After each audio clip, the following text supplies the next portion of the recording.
wala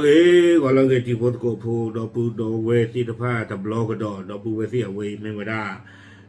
ta so ki kha le ta to ko nya I ta so khai ne do pu we si ye le hi ne wada le bright tv ta so no ta so khai ne bright tv กวยlo wada คู่โตเตวดาด่วนสถานทูตไทยในรัสเซียประกาศเตือนภัยขั้นสูงสุดระวังยูเครนถล่มมอสโกฉลองวันแห่งชัยชนะ9 พฤษภาคมนี้เอาไว้ในเมตาโซคู่ต่อเตเวด้าเลยยูอมอฟอยูมอฟอเวเดอร์แล้วเวด้าเลยรัสเซียก่อนนี้เวดูฮิปโลเวด้าว่าก็โจเตโพธิตภาเหลือตาฮิปโลอัทโอกเตอร์เตเวดาปลอสาลาเมควีโซเลอเมเวดารัสเซียวิกตอรี่เดย์ตามันเนมือนีนี่ปลอสาเลยูเครนก็เชื่อหัวโดรนนอกลูกผันลูกคลีที่ตะพาเอาไว้ในเมเวดาตากระสอบกูโตเนาะเดตาเตยอลูรัสเซียเดลตาหูรตาละบ้าตาละปูเนาะแล้วก็เนี่ยตัวเนี่ยมาเวด้ารัสเซียบอกเอาไว้ที่เป็นรอช่วยได้ยูเครนแต่เวด้าเลยลาโต้หัวโตคุยโตอีนี่แล้วก็มาเวด้าวิกตอรี่เดย์เนาะตามมันเนี่ยเมื่อนี่เอาคู่แต่ตอนนี้เลยที่เป็นรอเวด้ายูเครนเนี่ยเลยเนี่ยแต่บ้าเชื่อคนเนี่ยตรงเลยเนี่ยไม่มาตาดื้อตากระปืนได้กินกาหรอกแต่เว้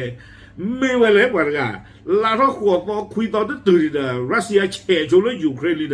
เนาะว่าฟีดบลูกันเนี่ยตาตบล้อนี่ตาไม่ได้เตะคือว่าตีตะโกบ้าเขาเริ่มมาโชว์ไปได้ยูเครนจะนี่เนี่ยปลีล็อกเกียร์จ้าตาเนาะปลีล็อกเกียร์จ้าตาเลยยูเครนก็ยาวเพลลาโทคุยโตวิกตอรี่เดย์มื้อนี้เนี่ยหรอตันตะโกลมาเลยนะจ้าตาก็โซกวยไปได้สู้เมียแต่ไปได้เพลลาโทขวดโตเย่คิดโตคิดชื่อคือนี่อยู่อมอโซแล้วเอาไว้ได้แล้วมอสโกแล้วรัสเซียก็นี่เด้อเอาไว้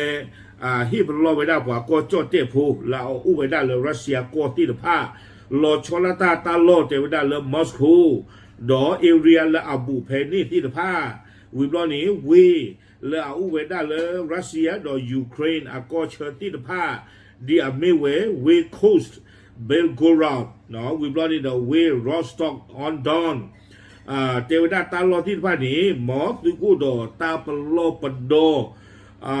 ลอชอลอเทวดา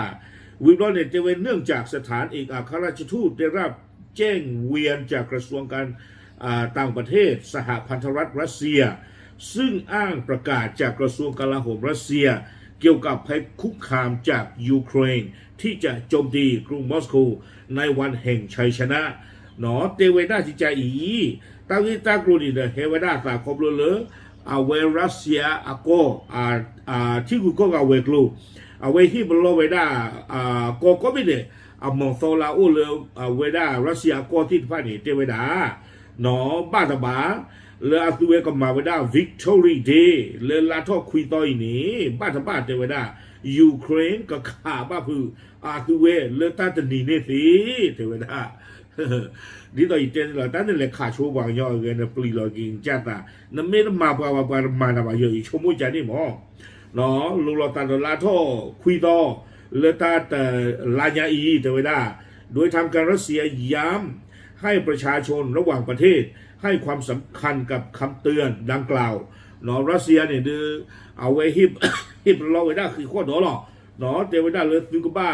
ปาคู่ปาซาบ้าขาดแต่ฮิปโลตะคาอีเนาะ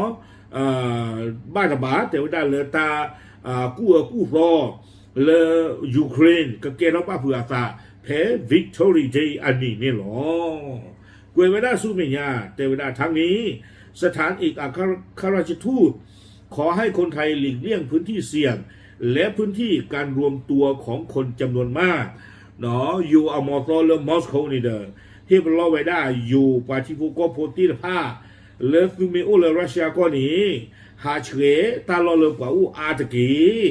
พร้อมติดตามข่าวสารและประกาศจากสถานทูตและทางการท้องถิ่นอย่างใกล้ชิดวิบลอนี่เดอเมื่อวันได้อยู่ที่ละผ้านี้แต่เวลูโปเทตากโซเลมอสโลลาอูเลมอสโกที่ละผ้าบูบูที่ วิบล้อนี้หากเกิดเหตุฉุกเฉินหรือต้องการความช่วยเหลือสามารถติดต่อฝ่ายกงสุลสถานเอกอัครราชทูตณกรุงมอสโกได้ที่หมายเลขโทรศัพท์เนาะเอาไว้ได้เจเวตาเมเกโรบ้าผูตาโดซื้อตาคือคีโนตาเมเกโรบ้าผูโดซื้อตะมีตะลานี้เซกโลก็จเตอามอโตอารูเลออาอูไว้ได้เลอมอสโกเลอฟงนอฮีเฮียกับไว้ได้ที่ตะผาวิบล้อนี่เดอุสกอดemergency phone number 四个你咯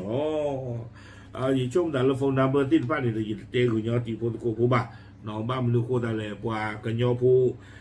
เล่นๆหรอลากว่าอย่างที่ชมมันอยู่ลากว่าอย่างรูปว่ากันหน้าวางยอสิบ่ะโอเคเอาไว้ในเดิมไม่ได้ตาฮิปล้อปกติจะเลยฮิปล้อเลยบ้ากีบ้ากลัวเลยรัสเซียจะกับป่าวิมานี่เด้อเอาไว้ดูที่ยาวได้หมอซอเลยที่คือก็กันเราเราตัวที่พันอาทิก็น้องมาดูที่ยาตัวปัจจุบันก็พูดที่ผาเราเลยรัสเซียก็บ้าขาดเทวดาบ้าทบายูเครนกับมาปูพากับคากอตากับตูดงแพ้วิกตอรี่เดย์อามือนี่ลาทอคุยต่อแพ้อากาศตุอีนี่หรอมาว่าป่ะเดี๋ยวยูเครนมีมานะกินแต่ไม่ยูเครนตาก็มาแบบอย่างเล่เดี๋ยวตานอนมาหลอกกับวางยอแล้วมาถึงนี้เดี๋ยวตานมาโชว์ลูกวางยอเราดูตาแต่คือตามือเว้ยเลยตาค่านี่เนาะโอเคเอาไว้นี่ละไม่ไว้ได้Bright TV อาจารย์ก็สอนนี่หรอปาปลาดุสติญาจีปุตโกพูเทยหรอตาเบล